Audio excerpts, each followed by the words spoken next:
Start 2016 off with the purchase of one of our collections of classic TV, movies, those cliffhanger serials, those lovable cartoons, and everyone's favorite old-time radio. Go to oldtimeradiodvd.com today. You'll be glad you did. I was a communist for the FBI.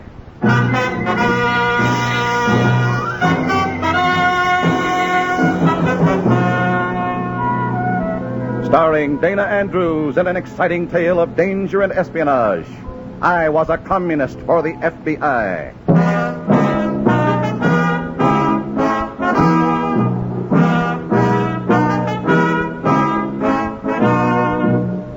From the actual records and authentic experiences of Matthew Cvetic come many of the incidents in this unusual story. Here is our star, Dana Andrews, as Matthew Cvetic, who for 9 fantastic years lived as a communist for the FBI. This was Lenin's idea. By controlling the minds of our youth, we can eventually control the world. During my 9 years with the controlled minds of communism, I saw startling attempts to put Lenin's theory into practice. This is the story of one of those attempts, and a mind that refused to be controlled. In a moment, listen to Dana Andrews as Matthew Cvetic, Undercover Man.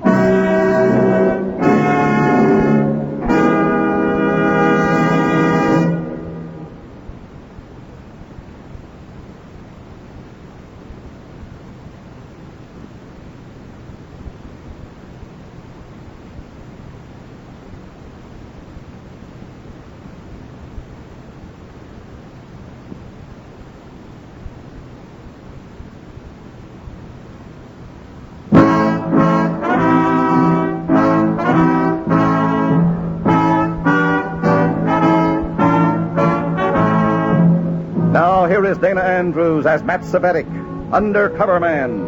This story from the confidential file is marked Little Boy Red.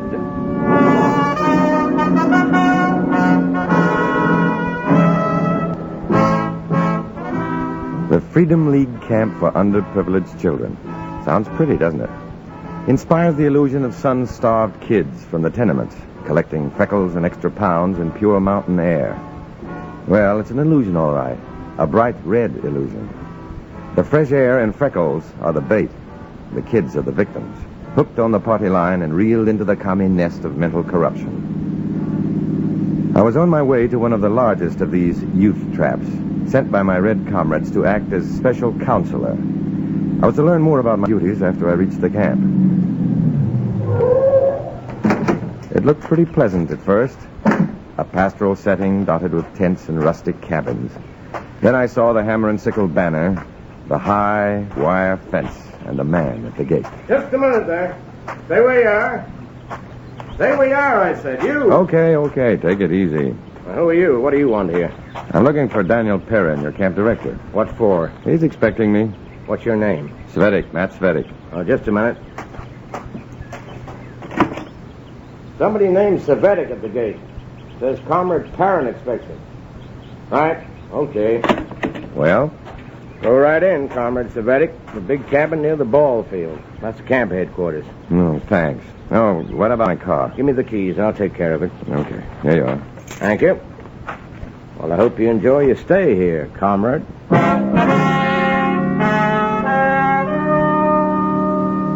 I headed toward camp headquarters, noticing the neatly clipped lawns, the tidy cabins, the rows of tents pitched with machine-like precision. This was fine, but somehow the orderliness had a cold, impersonal look to it. Something was missing. Laughter of kids having fun, maybe. The informality of summer games. Everything was too neat, too tidy, almost sinister in its silence. As I reached the ball field, I realized that my first impressions might have been all wrong. The teams on the field looked great. The kids played like best pocket DiMaggios. It was the top of the ninth, and a skinny 10-year-old slugger was facing the pitcher with blood in his eye. Then the pitch, the swing. Attention, camp personnel. Attention, camp personnel. All play equipment will be turned into the supply tent immediately. The daily lecture in dialectics will begin in 10 minutes. 10 minutes. Strangely enough, there were no signs of protest from these kids. Almost mechanically, they collected the bats, gloves, balls, and responded to the metallic commands of the public address system. And then, another sign of that cold, impersonal communist efficiency. Comrade Cvetic, report to camp headquarters without further delay. Comrade Cvetic, report to camp headquarters without further delay. Comrade Cvetic.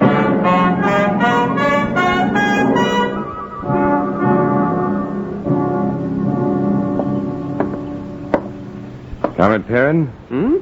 Cvetic. The gateman announced your arrival some time ago. Where have you been? Oh, I just stopped to watch the ball game for a moment. Promptness and obedience are bywords here at Freedom League Camp. Counselors are expected to set the example for the boys. Yes, comrade. Don't forget it. Now then, you have your orders? Well, just that I'm to be a special counselor, nothing more. All right, sit down. Sit down. Thanks. Does the name Samuel Kautzman mean anything to you? Kautzman? Oh, sure. He's a military attaché from... Exactly. His government is a glowing example of the glories of communism. Kautzman has been a trusted official for years, a good representative of the Communist International, until recently. He's been on duty here in America for quite a while, hasn't he? Yes, too long. He's been swayed by the soft life of the bourgeoisie. We have proof that Samuel Kautzman intends to become a traitor to the party. I don't quite understand this. How do you know he intends to turn traitor? Simple. He wrote a letter to his wife stating his views. It's in his own handwriting. You've seen the letter? Naturally. It's in the party files. But as I say, steps have been taken to make Kautzman reconsider his plans. He hasn't become an American citizen, has he? No, which makes it easier for us to deal with him. Just how are we dealing with him? Kautzman has a son, Johann, an intelligent, well-mannered boy, about 13. We had him brought to the camp this morning. When Kautzman realizes that his son is in custody here at Freedom League Camp... Well, just a minute, comrade. These phrases, had him brought here in custody. Sounds like you kidnapped the boy. Kidnap is an unfortunate word, Cvetic. See to it that our guest does not leave the camp.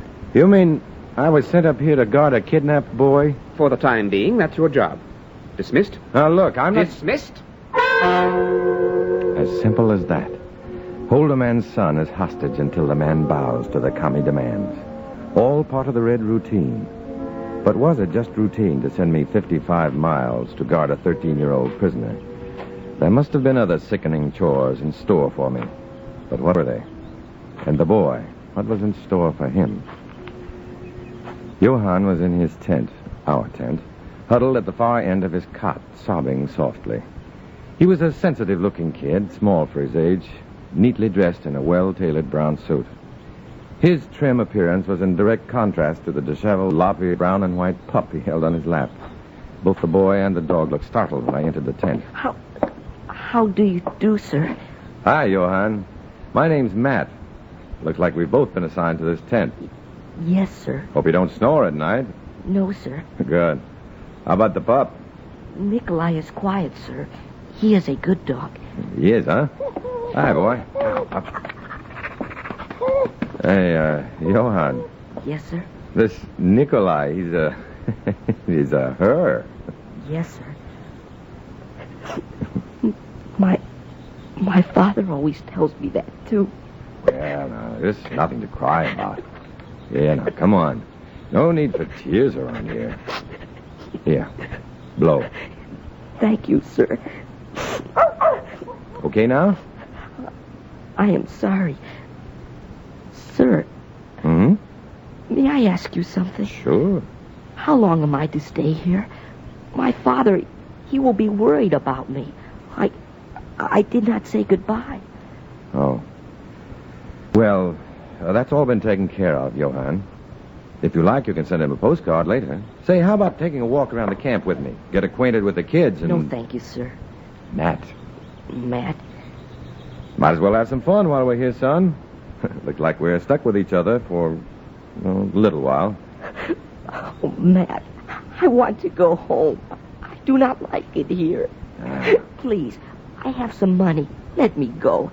You can't tell them I slipped out while you were sleeping. Oh, Matt, please. No, Johann, I can't. What's the matter? I know how you feel, and I'd like to help you, really. Hey, what? Your face, Matt. You look so worried, so concerned for me. Hey, wait a minute. What's all this about? He was funny, huh, Nikolai? He was almost believing my tears. Believing? You mean all that crying, his tears, was just a gag? An act? Do not be angry, comrade. Comrade? Of course. We are friends, Matt. Comrades. I know I can trust you now. You look so funny. I get it. You were putting me to the test, is that it? And I fooled you, too, did I not? Yeah. Yeah, you had me fooled, all right. What about your father? Are you really worried about him, or was that an act, too? Sentimentality is for the weak, is it not? My first loyalty is to the party. I proved that with the letter. What letter? Why, well, my father's letter to my mother. You mean you turned that letter over to the party? Reported your own father to You me? seem so surprised, comrade. It was my duty. I am sure you would want your son to do the same thing. Would you not? Comrade Cvetic, report to camp headquarters. Comrade Cvetic, report to camp headquarters. Comrade Cvetic.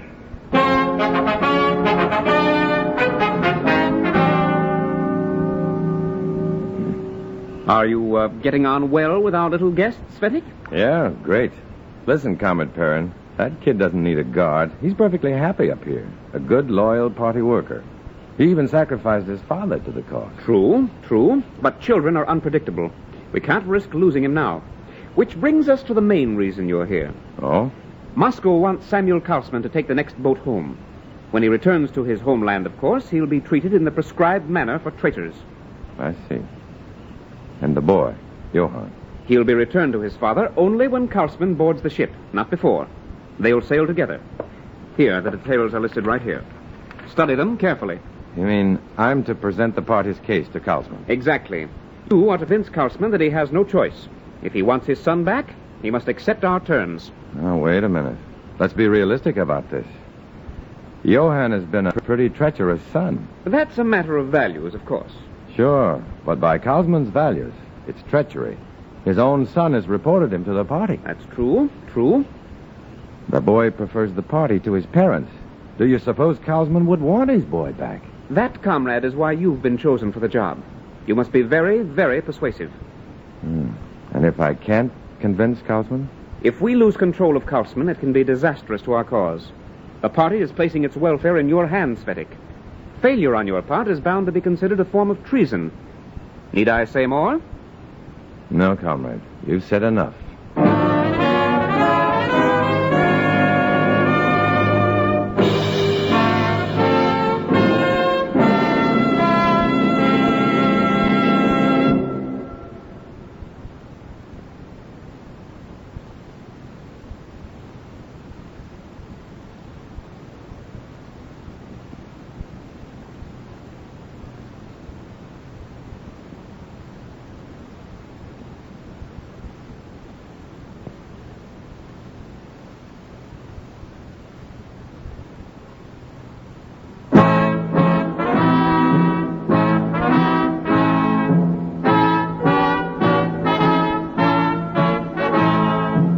Now back to Dana Andrews, starring as Matt Cvetic in I Was a Communist for the FBI, and the second act of our story.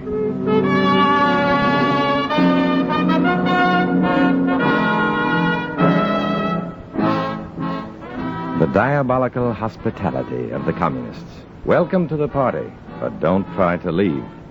If they couldn't keep Kaufman, they'd see to it that he lost his son. The FBI could settle this case quickly, but how could I get to them?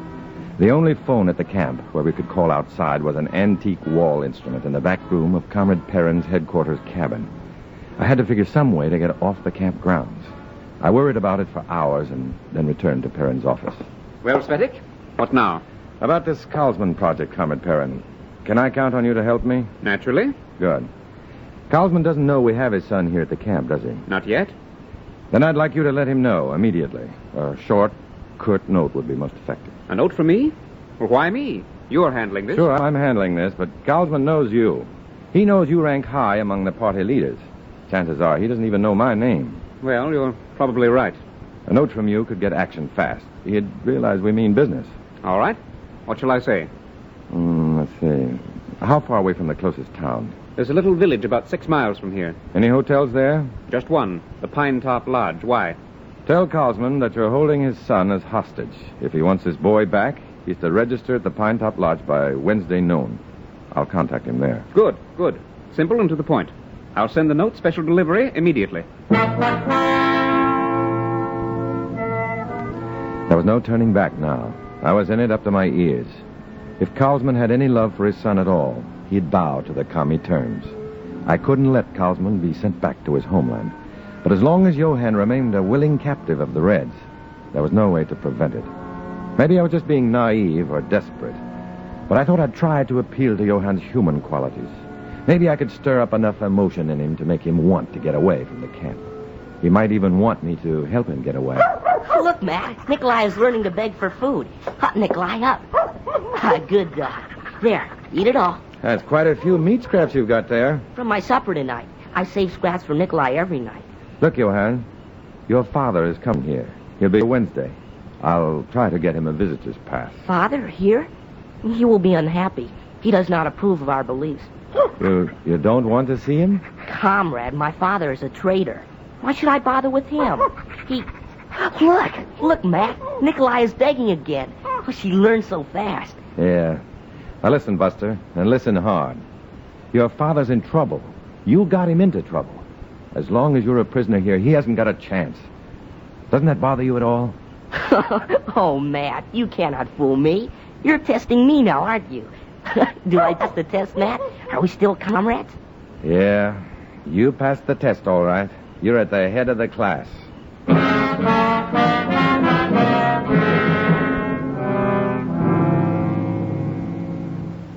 But, Mr. Cvetic, I did not come to compromise. I want my son. What you fail to see, Carlsman, is that you haven't any choice. No choice at all. Your government bought your tickets for you, right? Yes, of course they did, but... Then you have no complaints. You're getting off easy. You're being sent back home. I see. And what of Johann? What has happened to my son? Your son is a true party worker. He didn't even let his own father stand between him and his loyalty to our cause. Yes, I know about the letter. But I cannot hold him responsible for this sort of act. I am the responsible one. I taught him to be like he is. You still want him back? Johann is my son, Cvetic. I've made terrible mistakes as a man and as a father. I just want him with me again. Please, what must I do to get him back? The motor ship Gregor leaves New York on Friday. Your embassy has reservations for you. To win my son, I lose my freedom. Perhaps this is my atonement. What of Johann? He'll sail with you. That is, if you still want to go through with this. Friday, Cvetic. Friday, I will have my boy again. Carlsman looked 10 years older when he left the hotel, and I was responsible for his agony. If I let him board that ship for his homeland, I'd be more than just a commie torture master. I'd be a murderer, too.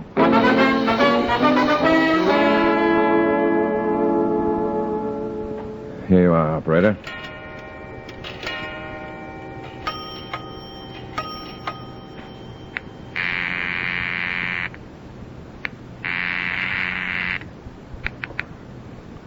Murdoch speaking. Murdoch, this is Red Sea. I've just got a minute. Okay, Matt. Let's hear it. Samuel Carlsman's son is a hostage at Freedom League camp. Where are you? I'm about 6 miles from the camp. Oh, we'll come up and get the boy. No, wait. If the FBI showed up, they'd suspect something. I'd be on the spot. I can't explain the complications now. What should we do? Send someone up here, cruise in the area around the camp. I'll try to get the kid off the campground somehow. And you want us to pick him up, that it? Yeah, that's right. And be patient. It may take a while, but I'll figure some way to get the kid out of there. If I can't get to you by phone, I'll tip off the cruising car somehow. If nothing else, the trip to the village did give me a chance to contact the FBI field office. But now I had to smuggle Johann out of the camp before Carlsman boarded ship on Friday, whether Johann liked it or not. It was dark when I got back to the camp, a night as black as my mood. I was rounding the rear corner of the mess hall on my way back to the tent when... Hey, who's back there? Hey, wait a minute. Hold on. Slow down here. Here. Now, hold still. You're not going to get hurt. There, now, what's the big idea? Well, what do you know? What were you doing in the kitchen, Johann? Oh, Matt. Oh, please, Matt, don't tell them. Don't turn me in for discipline. Here, calm down. What's this all about? I just wanted more food for Nikolai, Matt. Nothing else. They will not give me dog food. They will not give me extra scraps. My dog is hungry, Matt. By what party order are you permitted to own that dog at all? I wanted to ask you that before. Nikolai is mine, Matt. She likes me. She is my dog. Sure, you're a dog, and you steal food from the mouths of vital party workers to feed a useless mutt. Comrade, the party has no use for any being that cannot further the cause. Nikolai has nothing to do with our cause. Exactly. What are you going to do? Get back to your tent. What are you going to do to Nikolai? Just what's expected of me. First thing in the morning.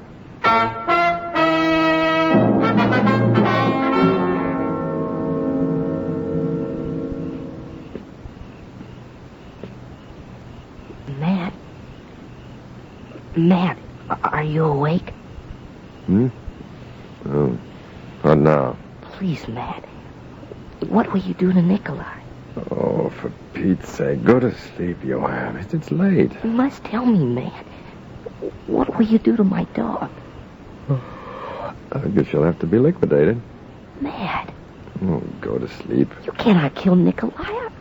I never had an animal before. She likes me, Matt. Well, it's fine talk for a party member. Bring Nikolai down to the lake before breakfast. He can help me drown her. I fought to stay awake then, hoping to see my plan take effect. Then, hours later, I floated out of a light doze to see Johann dressing rapidly in pre-dawn gloom. In a moment, he scooped up his dog and ducked through the tent flap. I lay on my cot, waiting, giving him time to clear. 5 minutes, 10 minutes, time enough.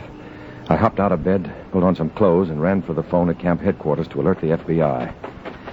Perrin's headquarters cabin was dead ahead now. I didn't want to take the chance of being spotted in the front, so I ran to the rear, up the stoop. I was inside the screen door and across the room in a minute, fumbling around for the phone at the wall. There it was. Hello? Hello, operator. Hello. Operator. Hello. Who's there? Who's back there? Perrin. I hadn't noticed the light under the door. Had no way of knowing he'd been working at his desk in the front room. Here, who's back? Cvetic. What are you doing here? What are you doing at that phone? Well, I was just trying to call the gateman. Johann's gone. He's escaped. What? I woke up a while ago, and his cot was empty. Hurry, the alarm. Cvetic, he can't escape. If we lose him, I'll hold you fully responsible for this. Never mind that now. Wake up the camp. Come on. Where's the switch for that loudspeaker of yours? Right over there by the desk. Turn it on. Hurry up. I turned it on, all right. I flicked on the power, then twisted the volume control as far as it would go. The louder, the better. I meant for everyone to hear it. Everyone. Okay, go to it, comrade. Attention all camp personnel. Johann Kaufman is missing. Find Johann Kaufman. Cvetic, you fool. Turn down the volume. We'll wake up the whole countryside. That's just what I wanted it to do. If it was loud enough, it might be heard by the FBI men cruising outside the camp.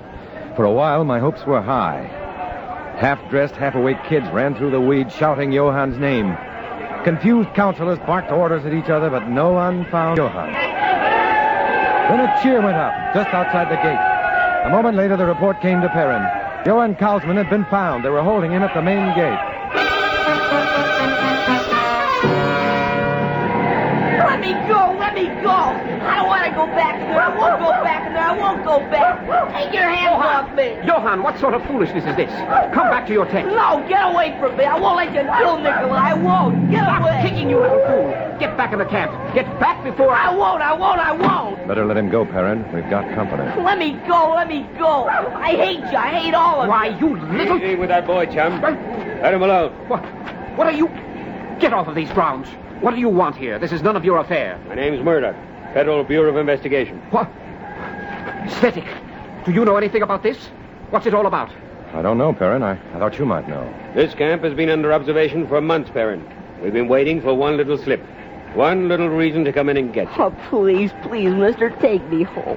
Take me away from here. They want to kill Nikolai. It's all right, son. We're going. But I'd like to have a few words with Mr. Perrin first. Me? Why me? What about him? Cvetic. What about Cvetic? We're interested in you, Perrin. We have other plans for Cvetic.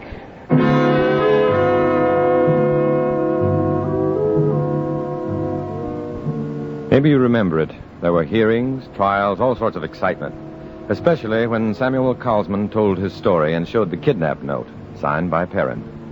And when it was all over, there was a picture in the newspapers. You probably saw it. A boy, his father, and a lop-eared brown and white pup. Together. Understanding each other. They had found something communism could never offer. Something I could never hope to find. As long as I walked the crooked red path. As long as I walked alone.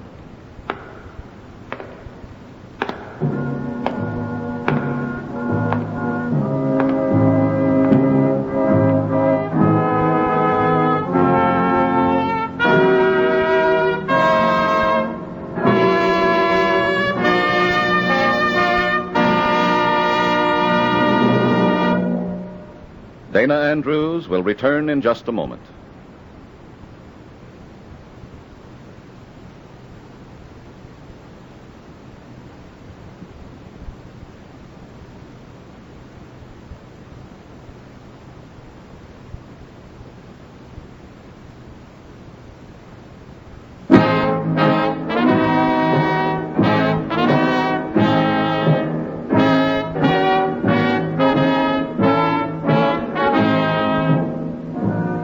This is Dana Andrews.